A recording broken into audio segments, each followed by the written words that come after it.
धारा, उसमें तमाम जो चुनाव संबंधी जो अपराध है वो उसमें लिखे गए। शायद हमारे जो लोग थे वहाँ उम्मीदवार के साथ के साथ उनको इस चीज का पता नहीं होगा, अदरवाइज तुरंत उनको पहला काम ये करना चाहिए था कि एसडीएम के खिलाफ पेटिशन उनको तुरंत डालनी चाहिए, क्योंकि अपराध है। कोई भी अगर अधिकारी किसी भी वोटर से जबरदस्ती दबाव डाल के भय पैदा करके जो चित्रा ने कहा सस्पेंड करने तक की नौबत उन्होंने धमकी लगाई थी, तो तुरंत उनको एक तो पेटिशन डालनी चाहिए थी चुनाव आयोग के समक्ष और रिटर्निंग ऑफिसर के समक्ष। मैं फिर से कहता हूँ कि 45 दिन के अंदर अगर आप इलेक्शन पेटिशन लगाते हैं कोर्ट में तो ये चुनाव रद्द भी हो सकता है, क्योंकि इतने सख्त चुनाव की रिजल्ट आया, उसके 45 दिन के अंदर इलेक्शन पेटिशन लगती है कोर्ट में।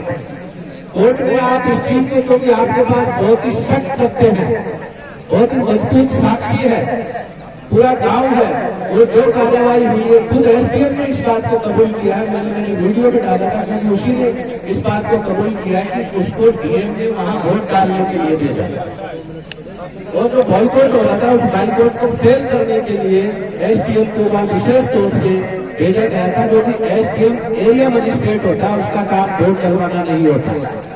वोट डलवाने का काम केवल वहां की पोलिंग पार्टी करती है। जो वहां का प्रिजाइडिंग ऑफिसर होता है वो 3 पोलिंग ऑफिसर होते हैं, उनकी मदद के लिए पोलिंग स्टेशन के अंदर बीएलओ होता है, बूथ लेवल ऑफिसर। एसडीएम का काम केवल पुलिस की मदद करने के लिए लॉ एंड ऑर्डर मेंटेन करना होता है, लेकिन उसने वो काम ना करके दूसरा काम किया जो उसका काम नहीं था, इल्लीगल था। उसके खिलाफ तुरंत वही कानूनी रूप से, क्योंकि ये अपराध है, धारा 123 जो जनप्रतिनिधि कानून है उसमें इसको इलेक्टोरल ऑफेंस यानी कि कानूनी अपराध माना गया है। जबरदस्ती अगर कोई वोट डलवाता है, यही आधार आज के चुनाव को रद्द करने का बहुत बड़ा कारण हो सकता है। लेकिन अब मुझे ये मालूम नहीं कि नरेश जी के सलाहकार कौन है, उनको कौन गाइड कर रहा है, क्योंकि युवाओं का जोश तो बहुत है आपके साथ, और आप जो इनकलाब जिंदाबाद का नारा लगाते हैं वो इनकलाब जिंदाबाद का नारा आपके जोश को दिखाता है, लेकिन आपका ये इनकलाब कहाँ तक आगे जाएगा, क्योंकि एक राजनीतिक आपकी लड़ाई है, दूसरी लड़ाई आपकी कानूनी है जो कि कोर्ट में है। धारा आपके ऊपर बहुत ही सख्त लगाई गई है, 307 की अटेम्प्ट टू मर्डर होता है।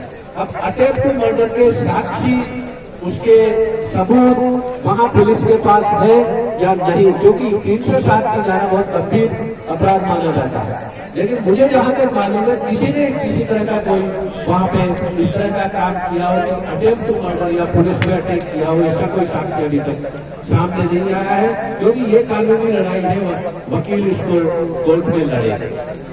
दूसरी जो धाराएं लगी है उनमें सजा बहुत कम है, लेकिन चूंकि अरेस्ट करने के लिए पुलिस को एक ऐसी धारा का सहारा लेना होता है जिसमें 7 साल से ज्यादा की सजा हो।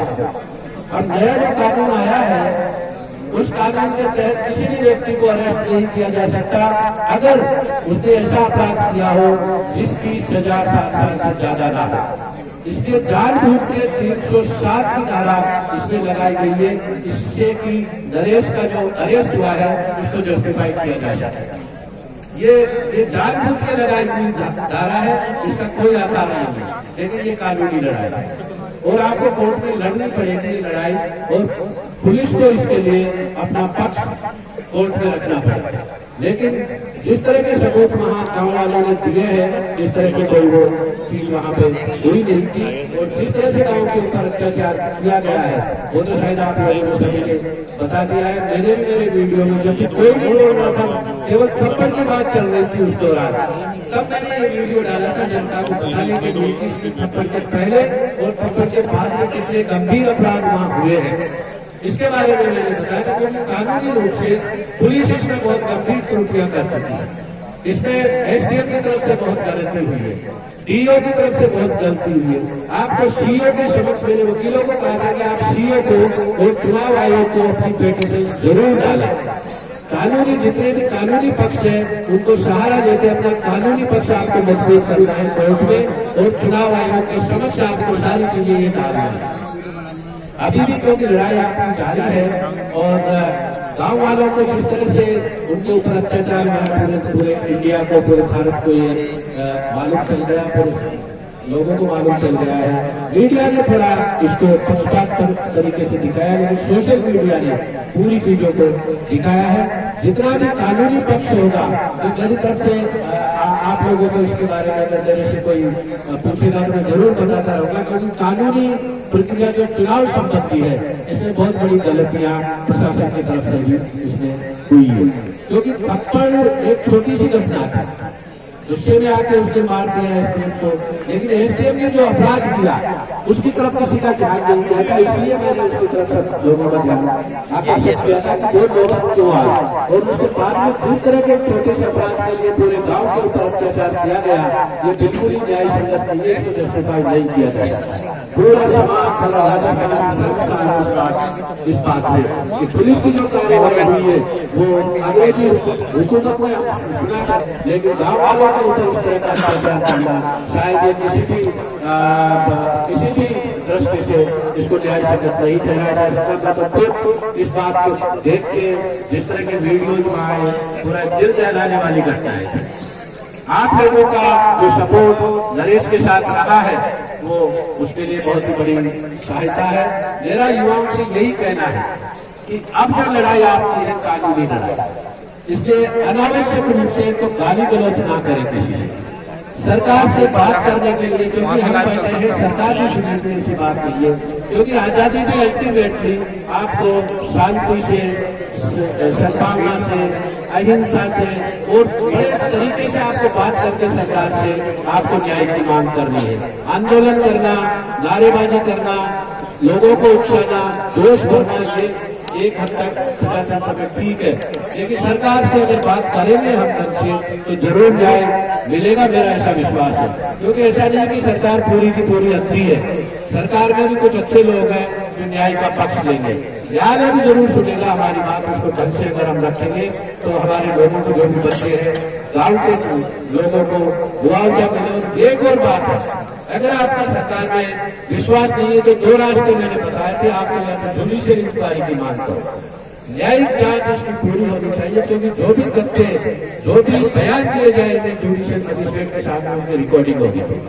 यहाँ आप जो प्रशासनिक जो इंक्वायरी हुई है, शायद आप बोले उसका आधा भी ना लिखे, रिकॉर्ड ना करें, लेकिन जुडिशियल इंक्वायरी में जज के सामने जो भी, चाहे चित्रा बोले चाहे गांव का कोई भी बोले, सारी चीजें लिखी जाएगी और दूध का दूध, पानी का पानी हो जाएगा।